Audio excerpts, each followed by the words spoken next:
こんにちは。更年期トータルケアインストラクターの永田京子です。今回は最も幸せになる休日の過ごし方を皆さんと共有していきま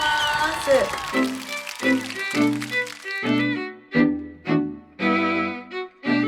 皆さん、休み明け疲れはしっかりと取れていますか？また、せっかくの休日だったのになんとなく過ごしてしまって振り返ってみると後悔するなんていうことありませんか？今回のテーマは最も幸せな休日を過ごす方法です。このこと知っているのと知らないのとでは人生の味わい方が大きく変わってきますよ。ぜひ最後まで今日の動画ご覧ください。さあ、私たちは活動的に生きるということとうまく休むということはセットです。これは私たちの生活でも言えますし、私たちの体の仕組みでもそうなんですね。例えば自律神経でも興奮する交感神経とリラックスする副交感神経というこのね2種類の神経があります。で、これがうまくバランスを取れることによって私たちは体調よく過ごすことができるんです。で、しかし更年期と呼ばれる時期はですね、この自律神経のバランスが乱れやすくなってしまいます。で、そうすると体調が本調子じゃなくなるなんていうようなことが起こってくるんです。この自律神経、交感神経と副交感神経というこの2つはセットでバランスを取るということがとっても大切なんです。で、これはね、体だけではなくって生活にも言えることなんです。例えば私たちが仕事とか家庭で集中力を発揮するということとうまく息抜きをする、うまく休むっていうことはセットなんです。これですね、しっかりと休むことができると私たちはストレスを減らしていったりとか、また体調が良くなっていったり、人生の満足度さえも上がっていくなんていうようなことがありますので、今日の動画でですね、ぜひ休み名人に一緒になっていきましょう。さあ、私たちは休暇、お休みを取って旅行に行ったりとか、うまく気分転換をするということで幸福度が上がるということは経験から分かりますよね。しかしその上がった幸福度っていうのは長続きしないことを知っているでしょうか？実は仕事に戻った後2週間から3週間で元の状態に戻ってしまうなんていう研究があるんです。なんだかせっかく休みを取ってせっかく時間も使ってその経験を手に入れたのにもったいないですよね。しかし同じ休日を過ごしたとしてもあることをするだけでその幸福度が4倍も長続きする、そんな方法があるんで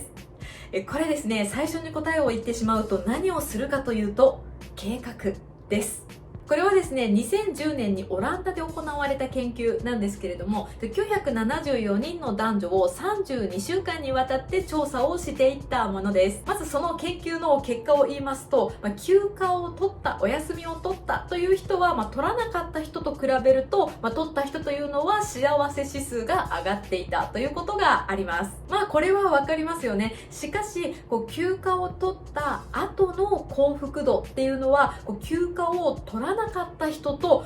変わらないというような結果になっているんです。つまりはこの幸福度が持続していないんですね。一時的に気が紛れただけの状態になっているということです。しかしです、これ休日の前に計画をしっかり練った人というのはこの幸福感がすごく長続きするんです。これどれぐらい長続きするかっていうと、計画を練っている段階、つまりはまだ休日始まっていないのに休日の前から幸福度が高まっていって、でそして休日が終わっても8週間以上幸福度が長続きしているっていうような研究結果が出ているんです。いや、計画を立てるってすごい重要ですよね。そう、休日をより幸せに、そして休日の後も幸せになるためには具体的に計画を練るということなんです。例えばですね、今度の休みは美味しいものでも買ってきて家で映画でも見ようかな。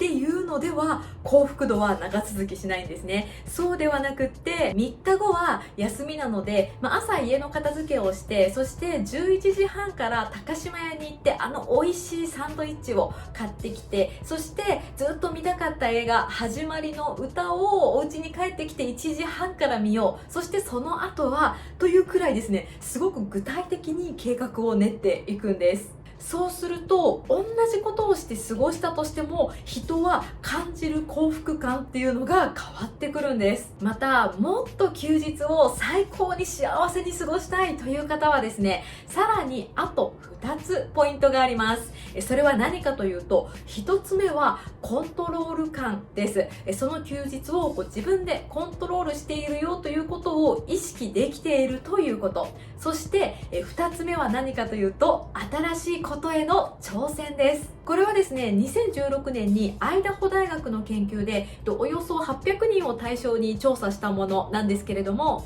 休日の計画をしっかり立てて、でそしてその計画をね自分で立てるので、自分でこの休日の過ごし方をコントロールしているという意識があって、なおかつ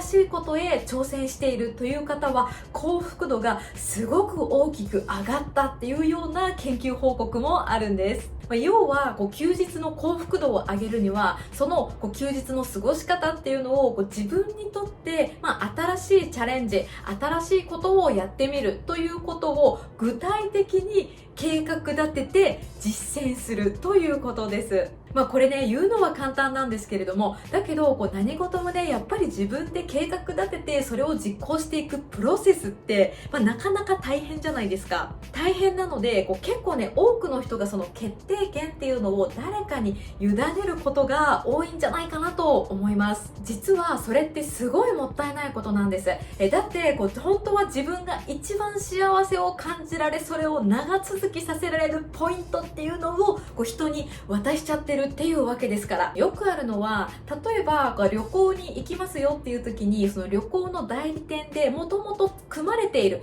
ツアーを申し込む、旅行先で何をするかっていうのを自分たちで決めないで、もう決めてあるものに対して申し込むとか、また誰かが企画してくれたイベントに参加するというふうに決定する、プランニングするっていうプロセスを人任せにしちゃいがちなんですけれども、実はそれって一番もったいないことなんです。一番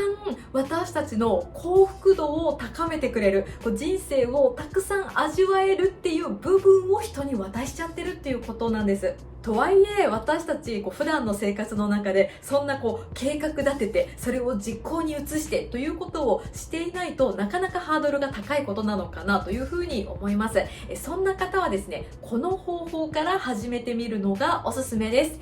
小さなことでもいいから自分で決める習慣を作るということです。例えばお友達とランチに行くとしますよね。そしたらその行くお店を自分が主体的に決める、提案するというのはいかがでしょうか。今日ランチどこ行く？どこでもいいよではなくって、今日ランチどこ行く？あそこになんとかが美味しいお店があるからいいよ、あそこに行こうよっていう風に提案してみる。また家庭とか職場とか地域とかで何か任された時っていうのは、たとえそれが自分にとって初めてのチャレンジングなことであったとしても、喜んで引き受けてみる、新しいことにチャレンジをしていくということで、幸せ感っていうのをより得やすくなりますよ。というので今日は最も幸せになる休日の過ごし方をご紹介していきました。計画を立てること、そしてコントロール感を持っていること、また新しいことに挑戦をしていくことでした。さあ、このようにチェブラチャンネルでは更年期をテーマに、更年期を健康に快適にご機嫌に過ごしていけるようなヒントやアイデアを発信しています。